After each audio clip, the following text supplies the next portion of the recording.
Always Jesus, only Jesus. Gusto nga ba talaga natin makita si Jesus? Saan nga ba natin matatagpuan itong si Jesus? Walang iba kundi sa ginagawa nating pananampalataya sa Kanya. Sa ating buhay, minsan na nga lang tayong dumalo ng misa, minsan na nga lang tayong makarinig ng salita ng Diyos. Ang iba sa atin, hirap na hirap pang makita, hanapin si Jesus. Ano nga ba ang dahilan ng pag-iral mo sa mundong ito? Ano nga bang saysay ng buhay mo kung ipagkakait mo sa paglilingkod upang matuklasan at maging kamukha kalarawan ni Kristo? Ito na nga yung sakripisyo na gagawin natin alang-alang sa pananampalataya. Hindi na nga tayo papatahin. Pero minsan, hirap na hirap tayo. Tingnan natin si San Lorenzo Ruiz. Kung narinig niyo ang sinabi niya, 1,000 man ng aking buhay, hindi ko pangihinayangang ialay ito sa Diyos. Pero bakit tayo sa iisang buhay, ipinagkakait pa natin sa Diyos?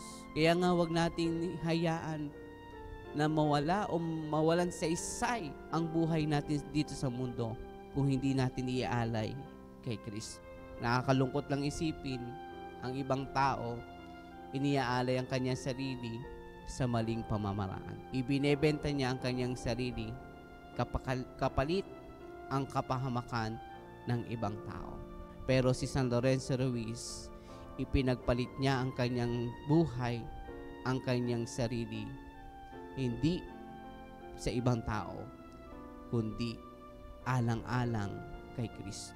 Nakita ni San Lorenzo Ruiz si Jesus sa pamagitan ng madugo labanan sa kanyang buhay. Tinatanong tayo kung gusto mo marinig o makita si Jesus na naririnig natin sa banal na misa.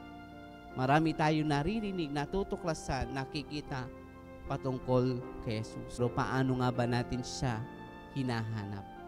Paano nga ba natin siya nasusumpungan sa ating buhay?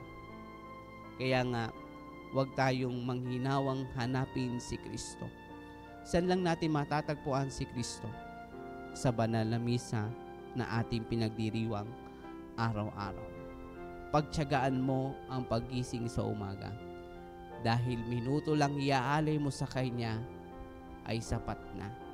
Pero si San Lorenzo Ruiz, buong buhay niya, dugo at kaluluwa, inialay niya, makita lamang niya si Jesus. Ikaw, kung gusto makita si Jesus, panatiliin mo ang pag-aalay ng iyong sarili patungo kay Kristo.